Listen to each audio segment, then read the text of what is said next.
منیر شاکر چې کوم بکواسات کړی دي، منکر حدیث، منکر قرآن، شیخ صاحب ول ډېر قیمتي جواب ورکړی دی.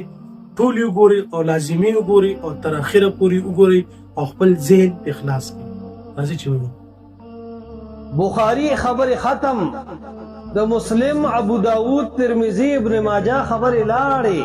اوس خبره په قرآن کې ده چې قرآن کې دا ولې دی او قرآن کې دا ولې دی. قرآن کې داسې ولې وشو، دا څنګه وشو. دې ته وایي د حدیثو نه انکار لاړ، انکار د قرآن ته. یاد ساته دا نن په میږي اعتراض دی چې سلیمان علیه السلام میږي سره څنګه خبرې کړې وې. یاره دا هدهد دا خو پرنده او پرندې سره څنګه خبرې وشوې، دا عقل نه مني. نن دا په قرآن اعتراضونه دي. دا ځان سره نوٹ کا فرویزیت روان دی ته دی چې سبا به د الله سبحانه وتعالی په ذات اعتراضونه د مستشرقین او د ملحدینو دفاع به شروع وي. نو عرض دا دی چې قرآن دا واقعه ذکر کړې ده چې سلیمان علیه السلام ته الله سبحانه وتعالی د پرندو د خبرو ملکه ورکړې وه. وی علمنا، مونږ ته ښودلی شوي دي. نو معجزه د سلیمان علیه السلام شوه، دا نه د هدهد شوه او نه د میږي شوه. او د هغې یو کمال دی خو معجزه یې نه ده. نو بیا الله سبحانه وتعالی فرمایي چې سلیمان علیه السلام هغه د میږي سره خبرې وکړې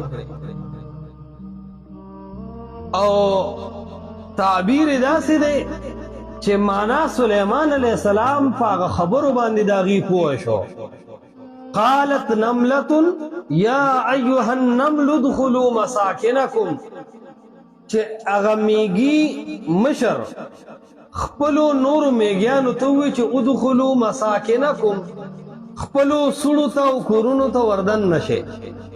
اوس ځوان ته اعتراض دا راغلی دی، مشر وایي چې اول خو دا نمل دا د سړي نوم و، وی دا د میږي نوم نه دی، په دې څه دلیل دی؟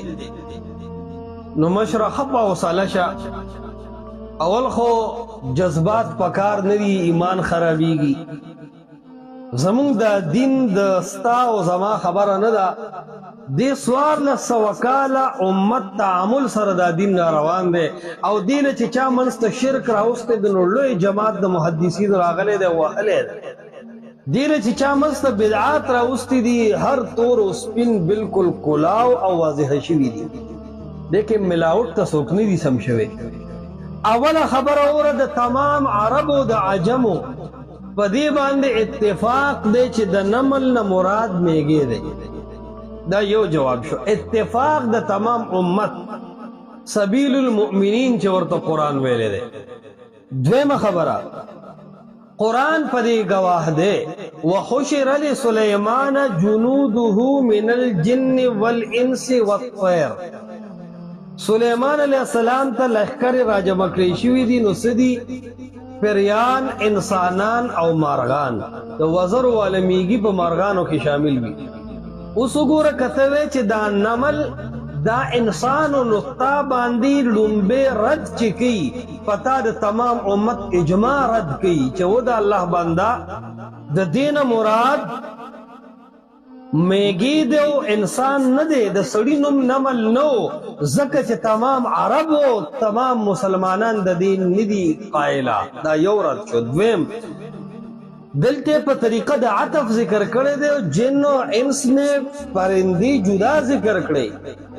عطف تقاضا د مغایرت کې انسانان ځان لشي دی، پرندی ځان لشي دی. نو که نمل پرنده شي نو د وطیر سمانا ده. دا قرآن پتارت کی مشرا. درم بیاوی حتی اذا اتو علی واد النمل، چې د میګو پاغه علاقه باندې را تیرېدو. اوس ته سوچو کا واد النمل د یو سړي علاقه نه وي، ځکه چې النمل دا خو ټولو میګو ته وایي، خو نمل که د سړي نوم شي نو د یو سړي علاقه څنګه وه؟ او په دې قرینه مخکې ټکې دی چې هغې ووایي یا ایها النمل، یو میږي نورو میږیانو ته ووایي. نو د یو سړي خو نوم شو نمل، خو د یا ایها النمل بیا څه معنی ده؟ کنه دا یو داسې وادي نمل وا چې په دې کې اوسېدونکي د هر سړي نوم به نملو دا قرآن پتا باندې رد کوي مشره چې دا کم تفسیر دی د سر سید احمد خان نه اغستی دی کم تفسیر دی د غلام جیلانی برق نه اغستی دی کم تفسیر دی د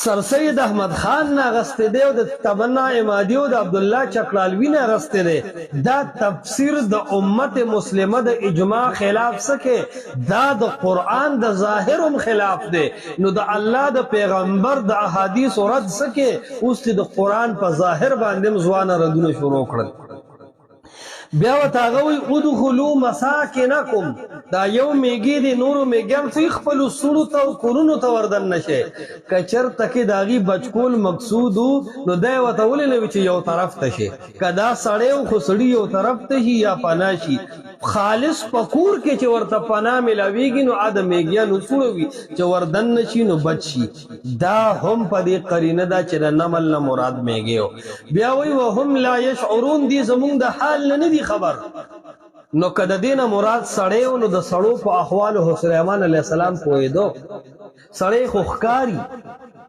په سړی خو په نظر باندې راځي چې دته زه تکلیف ونه رسوم نو بیا د دې آیت څه مطلب چې وهم لا یشعرون مشره و مراد پتا باندې قرآن کوي چې لا یحتمنکم سلیمان مو د خبو د لاندې تباه او برباد نه کي نو ځوانه چې ته دا نمل یو سړی او دا د یو سړي نوم نمل و میږي د یو سړي نوم نو ته سوچو که سړی څوک د خبو د لاندې دل کوي دا قرآن د پتا باندې ردونه کوي دویم دا چې دا خبره سلیمان علیه السلام ته واورولې شوه نو قرآن وایي فتبسم ضاحکا من قولها هغه داسې وخندل او خندا ورله چې انسانان څه کې هر سړی په ځان خفه کېږي چې د مرګ نه بچ شم سوال دا دی مشره که چېرته کې د نمل نه مراد سړی شي نو د سړی په خبره باندې تبسم سلیمان علیه السلام ولې وکړو دا خو عادت دی چې سړی ځان نه مرګه بچ کړي خو د میږي په حق کې دا خبره وه نو فتبسم ضاحکا من قولها